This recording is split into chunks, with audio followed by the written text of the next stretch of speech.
Hello नमस्कार दोस्तों, मैं नितिन वालिया। सी टेट के एक महत्वपूर्ण टॉपिक को आज हम अपनी क्लास में डिस्कस करेंगे।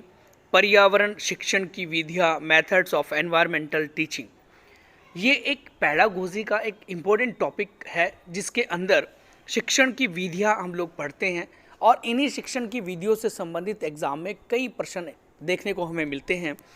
तो इन विधियों को जानने से पहले हम लोग देखें कि बच्चों के सीखने के तरीकों पर सबसे पहली बार जो अध्ययन किया था वो किन्हीं दो वैज्ञानिकों ने किया था, जिनमें से जीन पियाजे और एल एन वाइगोत्स्की का नाम आता है।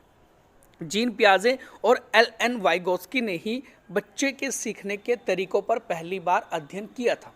ये प्रश्न पूछा जाता है। और ये जो पर्यावरण की शिक्षण विधियाँ हैं कुछ निम्नलिखित प्रकार की होती हैं जिन्हें हम लोग अभी जानेंगे, देखेंगे। तो सबसे पहला है हमारा किंडरगार्टन विधि, जिसे बालो उद्यान शिक्षण पद्धति के नाम से भी जाना जाता है। ये ऐसी पद्धति है जिसके आधार पर आज के समय पर कई बहुत सारे हज़ारों लाखों प्ले स्कूल चल रहे हैं, तो वो इसी विधि पर आधारित है। क्यों? क्योंकि इसी विधि के अंदर ना एक आनंद या फिर स्वतंत्रता का अभाव दिया जाता है। बच्चों को पूरी तरीके से फ्रीडम दी जाती है। बच्चों को बिना किताबों के समझाया जाता है। बच्चों को डांटा नहीं जाता है। बच्चों को खिलाया जाता है। उनका सभी ध्यान रखा जाता है। तो इसीलिए ना ये जो प्ले स्कूल है वो प्ले स्कूल इसी पद्धति पर आधारित है। इसी विधि के जो जन्मदाता हैं वो F.A. फ्रोबेल है। ये प्रश्न एग्जाम में कई बार पूछा गया है कि किंडरगार्टन पद्धति के जो जन्मदाता है वो कौन है? F.A. फ्रोबेल है। ध्यान रखेंगे। और ये इसके महत्वपूर्ण पॉइंट है। इसमें खेल और आनंद, स्वतंत्रता का वातावरण दिया जाता है।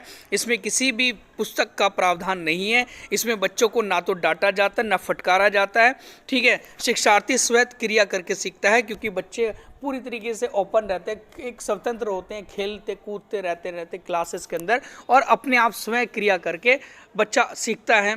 बच्चों को जो ना गीतों के माध्यम से उपहार दिए जाते हैं, टॉफ़ी दी जाएगी, चॉकलेट दी जाएगी या कुछ और भी गिफ्ट दे दिया जाएगा, और उसी के माध्यम से बच्चों को समझाया जाता, पढ़ाया जाता है कि ठीक है, करो इस काम को, आप खेलोगे, आपको हम टॉफ़ी देंगे, आपको चॉकलेट देंगे इत्यादि। ये उपहार दिए जाते हैं। ये जो प्ले स्कूल है वो इसी पर आधारित होता है। पर नेक्स्ट हम लोग पॉइंट की बात करें, कौन सी शिक्षण विधि हमारी है, वो है मोंटेसरी शिक्षण विधि। सेकंड नंबर पर है हमारा मोंटेसरी विधि। और मोंटेसरी विधि भी बहुत ही ज़्यादा इम्पोर्टेंट है, क्योंकि ये थोड़ा सा प्ले स्कूल के बच्चों से ऊपर हटके है। जैसे कि हम लोग बात करें, इस विधि के जो जन्मदाता है वो मारिया मोंटेसरी है। और ये जो विधि है वो 3 से 7 वर्ष के आयु के बच्चों को, शिक्षार्थियों को एक विशेष प्रकार का एक बल देती है या फिर सिखाती है। इस विधि में भी बालक स्वतंत्र रहता है और स्वयं क्रिया करके सीखेगा, क्योंकि अभी बच्चा छोटा है, 7 साल का ही तो है ना, 7 साल से नीचे के तो है। तो इस विधि में बालक की ज्ञानेंद्रिय और मांसपेशियों का प्रशिक्षण होता है। मतलब इस तरीके से यहाँ पर क्या हो जाता है कि वो एक विकसित होती हैं या फिर उनका एक विकास होता है। ये सारी चीज़ें हमने ध्यान रखनी है। और ये इंग्लिश में भी चीज़ें दी गई हैं, आप लोग इसको पढ़ सकते हैं, जो भी इंग्लिश मीडियम वाले स्टूडेंट हैं हमारे। नेक्स्ट हम लोग बात करें नंबर 3 पर अपनी एक शिक्षण विधि के अंदर, तो वो है प्रोजेक्ट विधि। बहुत ही ज़्यादा इम्पोर्टेंट है प्रोजेक्ट विधि। प्रोजेक्ट विधि के माध्यम से हम लोग क्या क्या करते हैं, किस तरीके से बच्चा सीखेगा, उसके जन्मदाता किसे कहा जाता है। तो यहाँ पर इस विधि के जन्मदाता W.H. किलपैट्रिक को कहा जाता है। किलपैट्रिक के बारे में भी कई बार प्रश्न एग्जाम में पूछे गए हैं। तो प्रोजेक्ट विधि के जन्मदाता किलपैट्रिक को कहा जाता है। इस विधि में बालक, ये हमारा ये बालक है, ध्यान रखेंगे। इस विधि में बालक को कोई कार्य संपन्न करने के लिए दिया जाता है, क्योंकि प्रोजेक्ट दिया गया। प्रोजेक्ट का ही मतलब होता है क्योंकि हमें प्रोजेक्ट दिया गया है और उस प्रोजेक्ट को कंप्लीट करना है, पूरा कंप्लीट करना है। तो इस विधि के द्वारा शिक्षार्थी में योजना बनाना, उसको क्रियान्वित करना, उसका मूल्यांकन करना, कौशलों का विकास करना।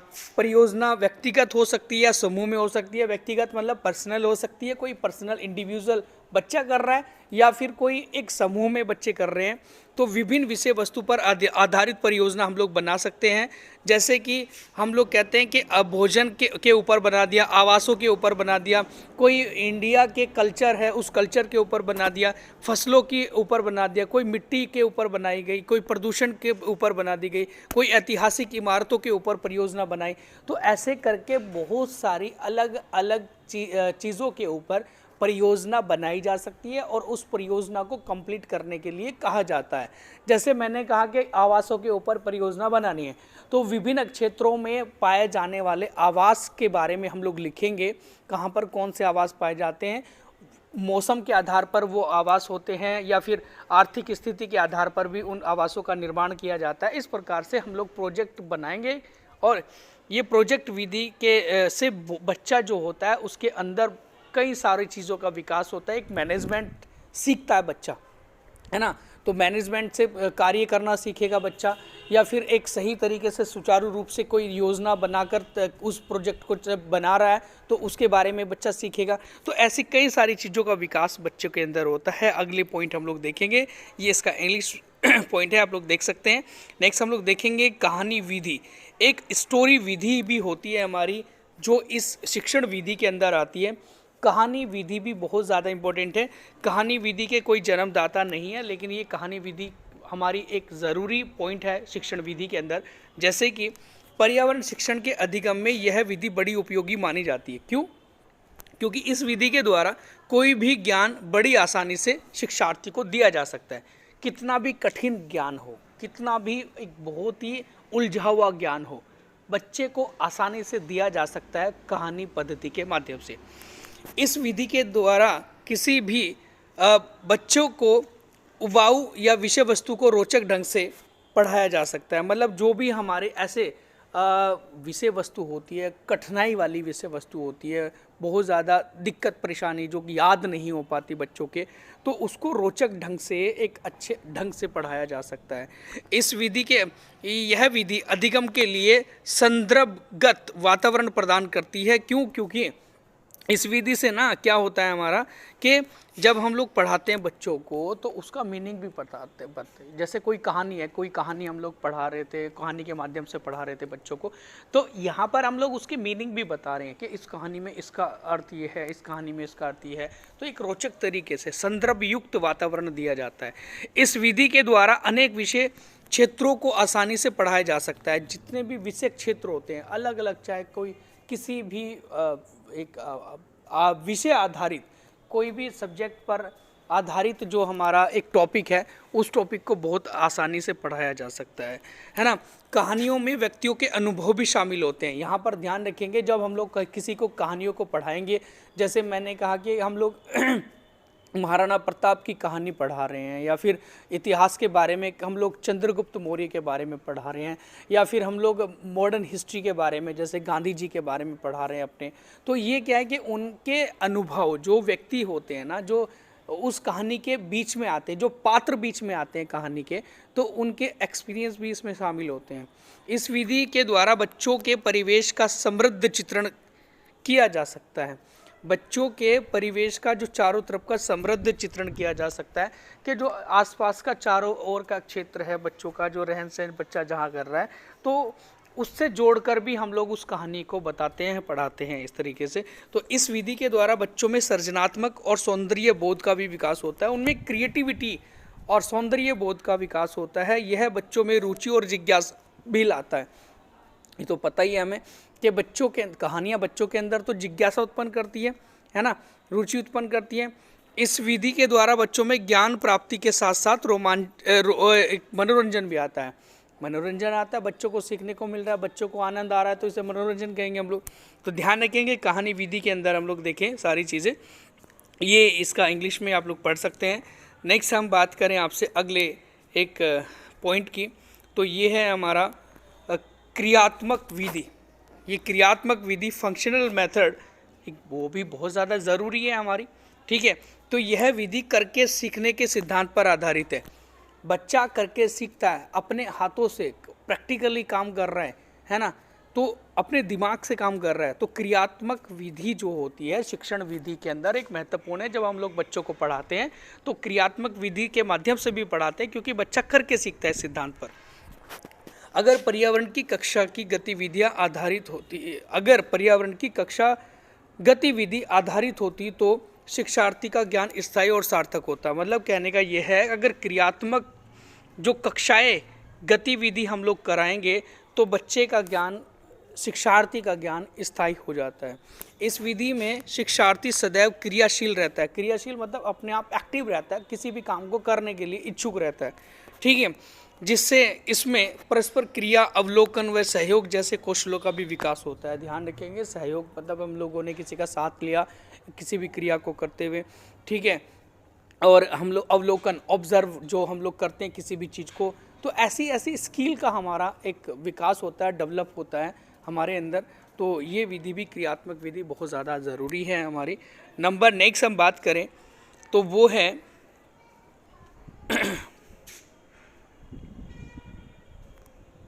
क्रियात्मक विधि के अंदर ही इस विधि में विद्यार्थियों को उसकी रुचि के अनुसार कार्य करने का अवसर मिलता है।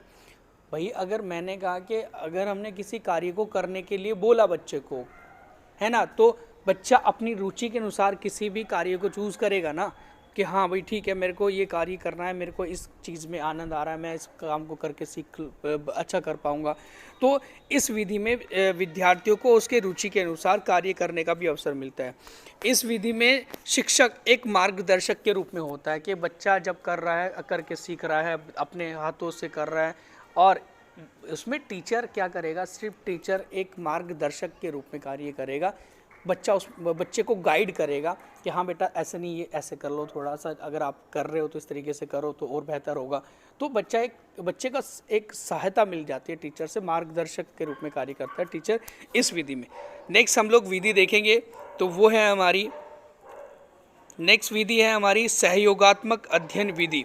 सहयोगात्मक अध्ययन विधि, समुदाय विधि भी जिसे कहते हैं, कोलैबोरेटिव हमारा जो लर्निंग मेथड है या कम्युनिटी मेथड है हमारा, बहुत ही ज़्यादा इम्पोर्टेंट है हमारे शिक्षण पद्धति के अंदर। तो पर्यावरण अध्ययन में समुदाय समूह अधिगम के लिए एक महत्वपूर्ण अंग होता है, क्योंकि वास्तविक स्थिति में सीखने का अवसर उपलब्ध कराती है। जब हम लोग कहते हैं कि समुदाय या समूह में जब हम लोग किसी भी अधिगम को सीखते हैं, कब अब अपने आस पड़ोस के लोगों के बीच में रहकर या फिर स्कूल के समुदाय के बीच में रहकर हम लोग किसी भी चीज़ को सीखते हैं या लर्निंग करते हैं, अधिगम करते हैं, तो इससे क्या हो जाता है, वास्तविक स्थिति जो रियल हमारी स्थिति है, जो हमारे रियल इंसिडेंट है, तो उन रियल इंसिडेंट में सीखने के अवसर उपलब्ध कराती है ये विधि हमें, ठीक है। नंबर नेक्स्ट है हमारा सामूहिक गतिविधि परियोजना, जो है हमारे शिक्षार्थियों में सहपाठी सहयोगात्मक अधिगम को भी बढ़ावा देती है। तो ध्यान रखेंगे, सहपाठी सहयोगात्मक अधिगम को भी बढ़ावा देती है। जब हम लोग सहयोग में सीखेंगे, किसी के साथ मिलकर सीखेंगे, तो यहाँ पर एक सहपाठी सहयोगात्मक अधिगम को बढ़ावा देती है, कि जब ग्रुप में सीखा जाता है तो एक हमारा कई सारे आपस में सहयोग से सीखा जाता है, सबके सहयोग से सीखा जाता है। उसके बाद है, इस विधि के द्वारा ही शिक्षार्थी में उत्तरदायित्व की भावना का विकास होता है। उत्तरदायित्व की भावना मतलब रिस्पॉन्सिबिलिटी आती है, कि हमारे ऊपर भी रिस्पॉन्सिबिलिटी है, हम लोग इस ग्रुप के मेंबर हैं, तो हम लोग किस तरीके से इस काम को करेंगे, तो उत्तरदायित्व की भावना का विकास होता है। शिक्षार्थियों में निर्णय करने की शक्ति का विकास होता है, क्योंकि जब हम लोग ग्रुप में देखते हैं कि एक बच्चे का निर्णय, एक डिसीज़न बहुत ज़्यादा अच्छा है, दूसरे बच्चे, हम लोग कहेंगे भी हमारा भी ऐसा होना चाहिए, ग्रुप में एक सबसे मिलकर आपस में साझेदारी से काम करना चाहिए। तो यहाँ पर क्या हो जाता है, एक निर्णय करने की शक्ति का भी विकास होता है। शिक्षार्थी में प्रजातांत्रिक लोकतांत्रिक भावना का विकास होता है। ये जो प्रजातांत्रिक और लोकतांत्रिक का मतलब होता है, यहाँ पर बात होती है कि जब हम लोग ग्रुप में काम करते हैं, एक दूसरे की भावनाओं को समझते हैं, एक दूसरे के से सहयोग लेते हैं, वही लोकतांत्रिक और प्रजातांत्रिक हमारा होता है। उसके बाद समूह चर्चा, समूह परियोजना आदि विधि का भी यहाँ पर हम लोग इसमें गतिविधियाँ करते हैं, जो समूह में चर्चा करना, डिबेट करना, समूह में परियोजना बनाना। तो यहाँ पर हम लोग इतनी ही बात करेंगे। इसमें आगे हम लोग देखेंगे कि सामाजिक और असमानताओं, सामाजिक कुरीतियों, प्रदूषण की समस्या, ग्रामीण की शहरी जीवन पर आधारित सारी चीज़ों पर हम लोग इस तरीके से कोई भी कार्य कर सकते हैं, जो सामूहिक कार्य होता है, ठीक है जी। और समूह चर्चा का आयोजन किया जा सकता है, समूह परियोजना की जा सकती है। ये सारे के सारी चीज़ें जो है हमारे एक सामूहिक जो एक शिक्षण विधि है उस पर आधारित होता है। तो नेक्स्ट हम बात करें आपसे, वो है अन्वेषण या खोज विधि। 8वें नंबर पर बड़ा महत्वपूर्ण पॉइंट है हमारा शिक्षण विधि के अंदर, वो है अन्वेषण या खोज विधि, एक्सप्लोरेशन एंड सर्च मेथड जिसे हम लोग कहते हैं। इस विधि के जो जन्मदाता हैं वो कहे जाते हैं, जन्मदाता प्रोफेसर आर्मस्ट्रॉन्ग को कहा जाता है। बहुत ज़्यादा इम्पोर्टेंट है क्योंकि कई बार एग्ज़ाम में पूछा जाता है कि जो खोज विधि है, अन्वेषण विधि है, इसके जन्मदाता किसे कहा जाता है? प्रोफेसर आर्मस्ट्रॉन्ग को कहा जाता है। ठीक है, यह विधि जो है स्वयं करके सीखने पर आधारित है, क्योंकि अन्वेषण खोज की जा रही है, बच्चा अपने आप खोज करने पर लगा हुआ है, किसी चीज़ को रिसर्च करने पर लगा हुआ है, तो ये एक हमारी क्या है, स्वयं करके सीखने पर आधारित होती है। इस विधि में शिक्षार्थी स्वयं सूचना इकट्ठा करता है तथा सिद्धांतों की खोज के लिए अनेक प्रयोग करता है। सूचना को इकट्ठा करने के लिए, या फिर हमने कहा कि भाई सिद्धांतों की खोज करने के लिए वो क्या काम करेगा, कई सारे प्रयोग करेगा। ठीक है, अन्वेषण विधि में, इस विधि में शिक्षार्थी में वैज्ञानिक प्रवृत्ति का विकास होता है, क्योंकि वैज्ञानिक भी क्या होता है, वैज्ञानिक भी तो खोज करता है, वैज्ञानिक भी तो किसी चीज़ की हम लोग कह सकते हैं अन्वेषण करता है। तो इसीलिए उस वैज्ञानिक प्रवृत्ति का भी विकास होता है इस अन्वेषण विधि के द्वारा। इस विधि में एक शिक्षक क्या काम करेगा, वो मार्गदर्शक के रूप में कार्य करेगा। नंबर नेक्स्ट हम लोग बात करें आपसे, नेक्स्ट मेथड है हमारा भ्रमण विधि। बड़ा महत्वपूर्ण पॉइंट है हमारा, वो है भ्रमण विधि, एक टूर मेथड जिसे हम लोग कहते हैं। कि जब हम एक देखो शिक्षण विधि जो है ना, जब बच्चों को सिखाया जाता है तो कई कई माध्यम से सिखाया जाता है, तो उनमें से एक भ्रमण विधि भी है, टूर मेथड भी है। अब टूर मेथड के माध्यम से बच्चों को कैसे सिखाया जा सकता है, तो जैसे कि इस विधि में शिक्षार्थी को भ्रमण करके ज्ञान अर्जित करना होता है। मतलब जब हम लोग घूमने जाते हैं, किसी पार्क में जाते हैं, किसी भी जंगल में जाते हैं, कहीं पर हेरिटेज साइट को देखने के लिए जाते हैं, तो ऐसे करके हम लोग वहाँ पर जाकर ज्ञान अर्जित करते हैं। यह विधि जो है वो कक्षीय अधिगम को वास्तविक जीवन से की परिस्थितियों के साथ जोड़ती है। मतलब कक्ष की किताबों में, मतलब किताबों के अंदर हमने कई सारी चीज़ें पढ़ी है, ताजमहल या फिर कुतुब मीनार के बारे में पढ़ा हो गया, सूर्य कोणार्क मंदिर के बारे में पढ़ा होगा, या फिर नेशनल पार्क के बारे में पढ़ा होगा, किसी जू के बारे में पढ़ा होगा हमने। तो अभी तो किताबों में पढ़ा है ना, लेकिन हम लोग जब रियल में कहीं जाकर इन चीज़ों को देखेंगे और वहाँ पर जाकर हम लोग भ्रमण के माध्यम से जानकारी इकट्ठा करेंगे, तो ये कक्षा की जो गतिविधियाँ रही हैं हमारी, तो उसको ये वास्तविक जीवन से जोड़ रहा है। नंबर नेक्स्ट है, यह विधि शिक्षार्थियों को सक्रिय और प्रत्यक्ष अधिगम, मतलब एक्टिव और डायरेक्ट अधिगम या फिर लर्निंग उपलब्ध कराती है, और शिक्षार्थियों का अनुभव उनकी रचना का आधार होता है। क्योंकि शिक्षार्थी का जो अनुभव होगा, जो एक्सपीरियंस मिलेगा उन्हें, वो उनकी रचना का आधार होगा, उनकी एक क्रिएटिव चीज़ों का एक बेस बनेगा। तो ध्यान रखेंगे, इस विधि के द्वारा शिक्षार्थी प्रकृति के प्रति आकर्षित होते हैं। क्यों? क्योंकि जब हम लोग कहीं बाहर घूमने जाते हैं, पहाड़ों पर, पर्वतों पे, या फिर किसी जंगल में, किसी जू में, तो प्रकृति के साथ हम लोग जुड़ेंगे, प्रकृति की तरफ आकर्षित होंगे। तो इस विधि से ये चीज़ें ज़रूरी हैं हमारे लिए। पर्यावरण के प्रति हम लोग एक बहुत ज़्यादा अपना एक कह सकते हैं आकर्षित हो जाएंगे उसकी तरफ। तो इस विधि में शिक्षार्थियों को विषय वस्तु का ध्यान से अवलोकन करना चाहिए या करना होता है, जो भी विषय वस्तु होती हैं, है ना, और टिप्पणियां दर्ज करनी चाहिए और उसे अपने सहपाठियों और शिक्षक के साथ बांटना चाहिए कि हम लोगों ने कोई टिप्पणियां देखी टिप्पणियां दर्ज की है कि यहाँ पर ऐसा था, या कोई चीज़ें देखी हमने, कोई पहली बार कोई चीज़ देखी है, तो उसके बाद हम लोगों ने अपने सहपाठियों के साथ में क्या करी, उसकी चर्चा करी या फिर टीचर के साथ में करी। नेक्स्ट हम लोग आगे देखें इसमें, तो यहाँ पर भ्रमण पर जाते समय जो है वो निम्न बातों का ध्यान रखना चाहिए, ये करके भी प्रश्न एग्जाम में पूछा जाता है। जैसे शिक्षार्थी को अपने साथ पूरा बस्ता नहीं ले जाना चाहिए। बहुत ही ज़्यादा इम्पोर्टेंट बात है कि जब हम लोग किसी भी भ्रमण पर जाते हैं तो पूरा बस्ता भर के नहीं लेके जाएंगे, क्योंकि बच्चों को तकलीफ़ होगी, क्योंकि हमें ज़रूरत ही नहीं है पूरे बस्ते की वहाँ पर किसी किताबों की, हमें तो सिर्फ एक नोटबुक की और एक ड्राइंग की ज़रूरत पड़ेगी, है ना, सिर्फ वही लेकर जाएंगे। उसके बाद शिक्षार्थियों को अपने साथ ना एक नोटबुक और ड्राइंग लेके जानी चाहिए।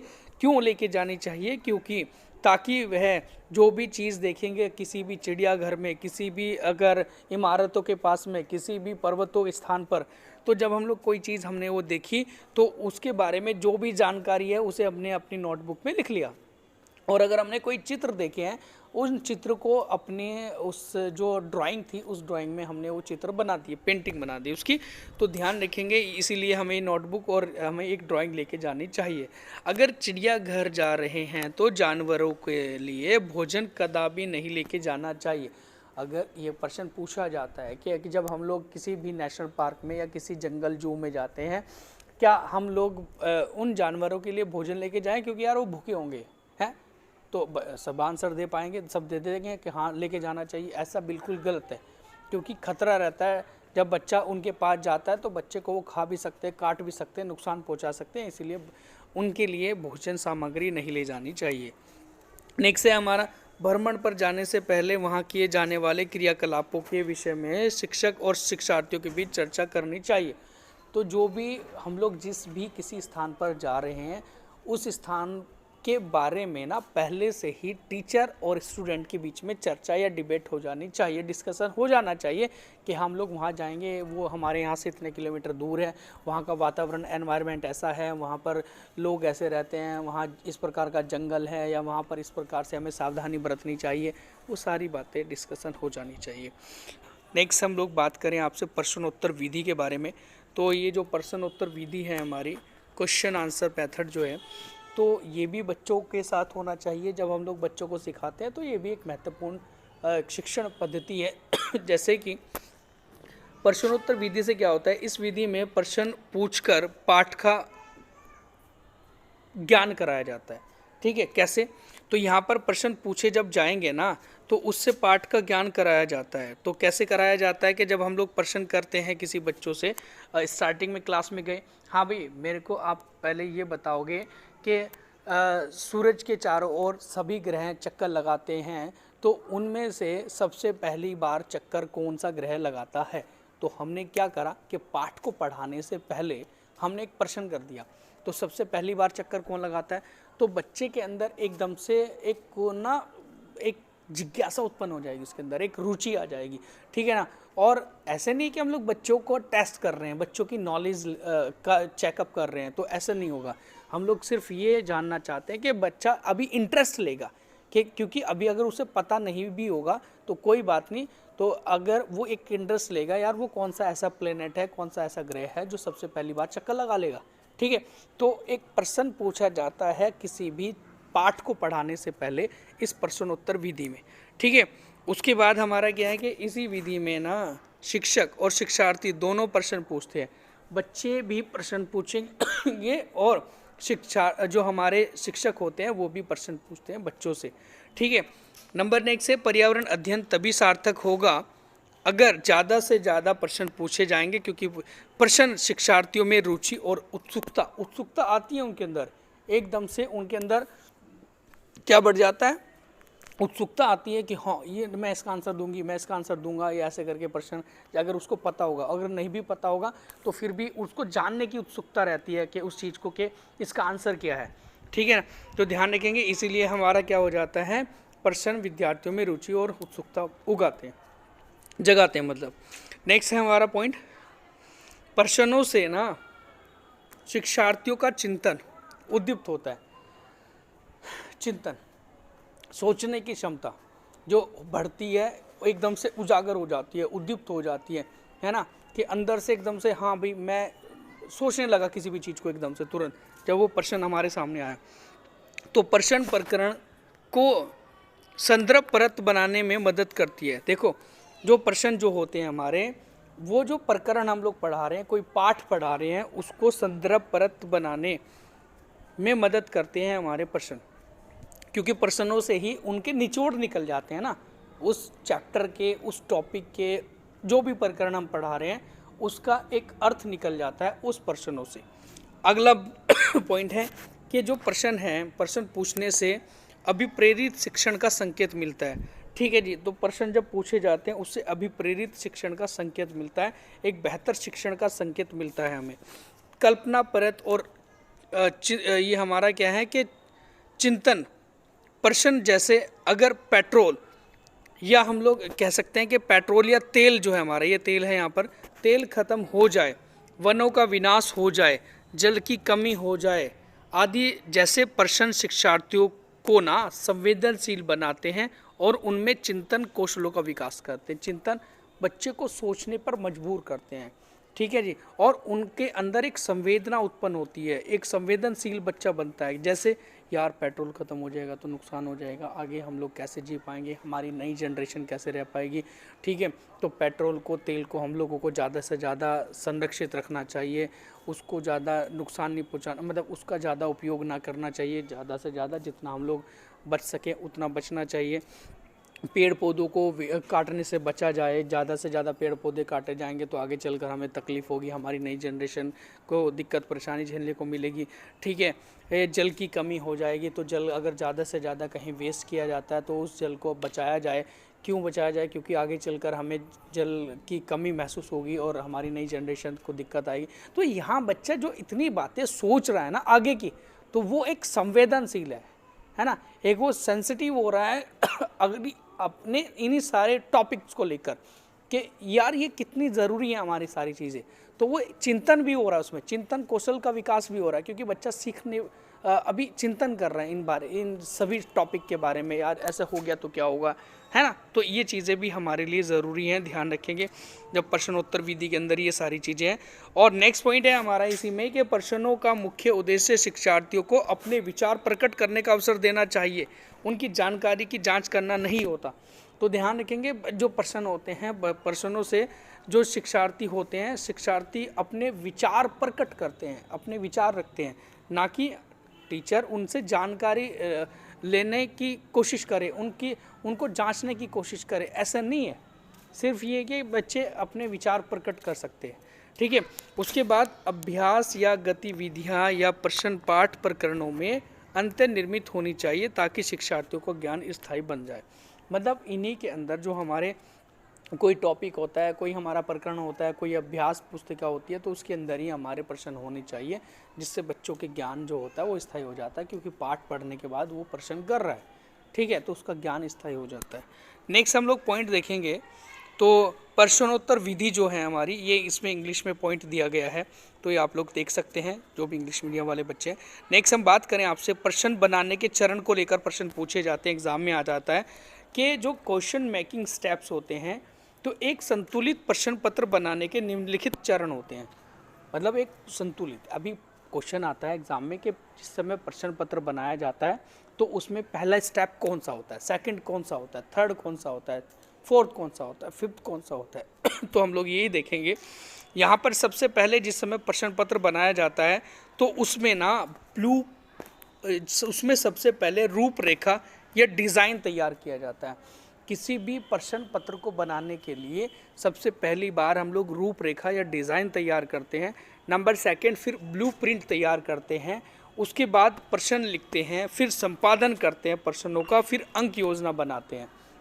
अब इसको समझा दें हम लोग, तो सबसे पहले तो रूपरेखा या डिज़ाइन तैयार किया कि भाई हमने यहाँ पर ये वाला प्रश्न लेना है, यहाँ इस प्रकार का प्रश्न है, ठीक है, और यहाँ ये वाला प्रश्न इस जगह पर आएगा, ये वाला प्रश्न इस जगह पर आएगा।